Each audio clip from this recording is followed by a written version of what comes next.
The aforementioned energy expert is Christoph Ruhl. He's a senior research scholar at the Centre on Global Energy Policy at Columbia University. He's also former head of research at the Abu Dhabi Investment Authority and former chief economist of BP. He knows the industry well, and he joins us now live on the line this morning from London. Christoph, good morning. Thanks for being with us. Good morning to you. Let's start with oil market reaction to the events over the weekend, Iran's attack on Israel. Leaving aside the politics of it, how would you characterise oil traders' reaction this morning? Well, it's a very interesting reaction how the market judges what happens, and it's very hard to leave aside the politics of it, because there are two principal ways to read events of the last weekend. I think one is starting, you could say that Iran demonstrated that it finds it very difficult to technologically capable of launching a direct attack. But one way of looking at behind this, what might have been behind the scenes, is that this was a rather strange song and dance with the attack pre-announced, advertised, with everybody in public trying to play down the consequences and so on. So that one way to look at this would be that now the ceremonial part has been done, and if Israel doesn't overreact or doesn't react at all and shows that it has this restraint, the danger has been deflated.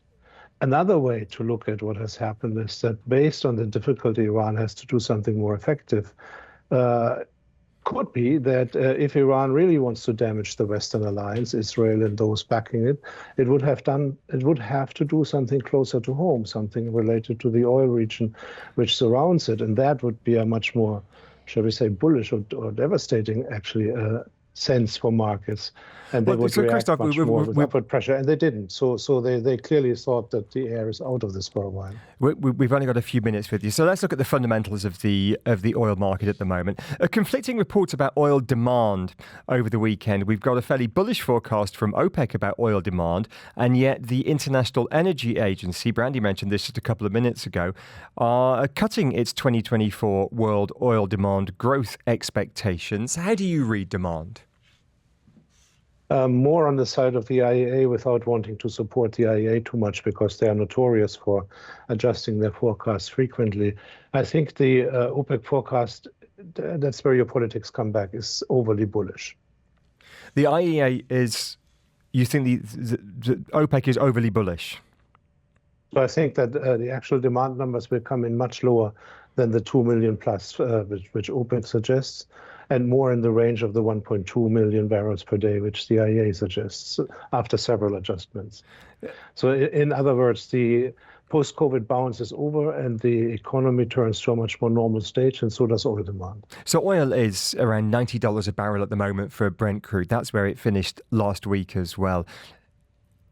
I don't have many concerns that the world won't have enough oil, but there are those who have raised the spectre potentially towards the end of this year that there could be a shortage of oil as the US economy is in good shape, as the Indian economy is in good shape. China is not in great shape, but it is still growing.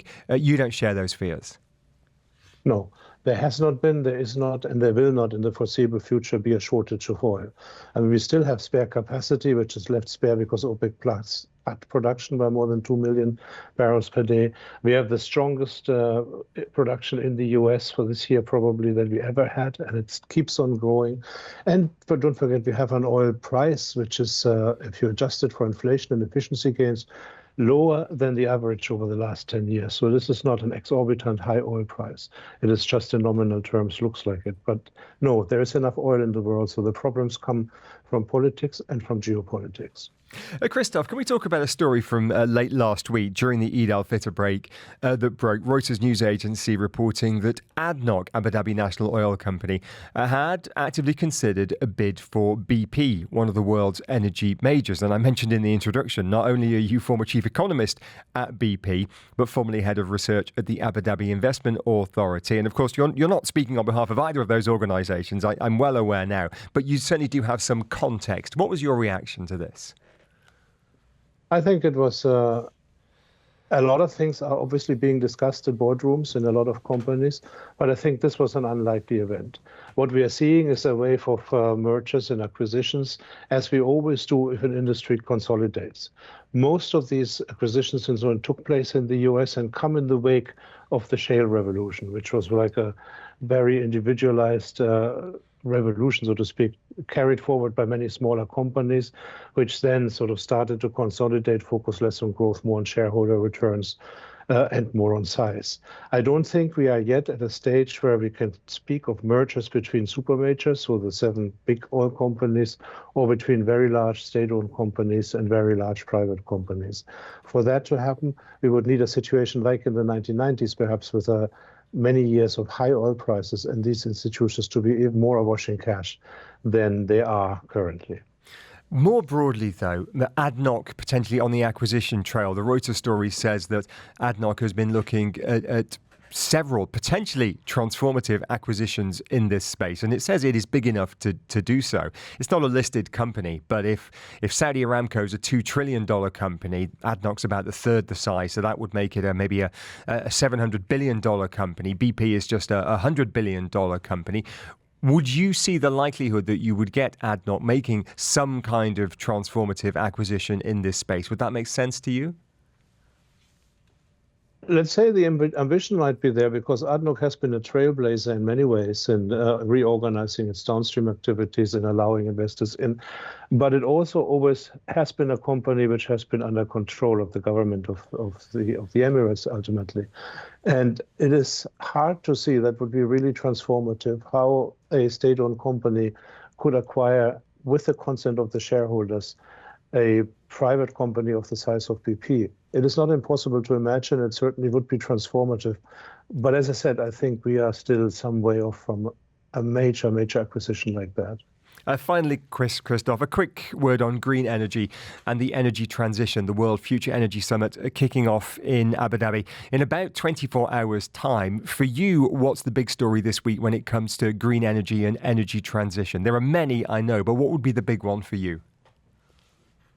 The biggest one is that we are starting to realize that the transition will not be as simple as we always thought. A simple process of substitution, out with the dirty fossils, in with the clean fuels. It's going to be a longer lasting, much more complex story of complementarities, of substitution within the fossil sector, such as gas for coal, between the fossil sector and the renewable sector, such as that even the dirty coal-fired power plant can increase the share of wind because it provides backup generation, or of substitution within the renewable space when we talk about hydrogen and use CCS to put the gas back, the greenhouse gases back into the earth.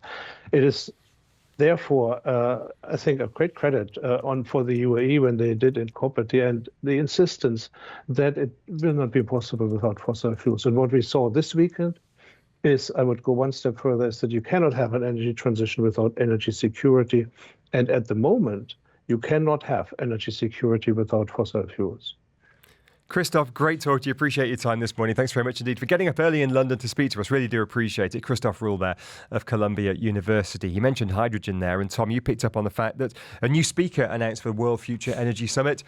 Who's coming to town to talk hydrogen? Bojo, Boris Johnson will be in town. He's part of an all-star panel, in fact, that will be turning up for the World Energy Summit, Green Energy Summit down in Abu Dhabi, which gets underway in earnest tomorrow, but runs pretty much throughout the course of this week. Keep it locked here on Dubai 103.8 FM for updates live from the event from the news team and others. Dubai Eye 103.8.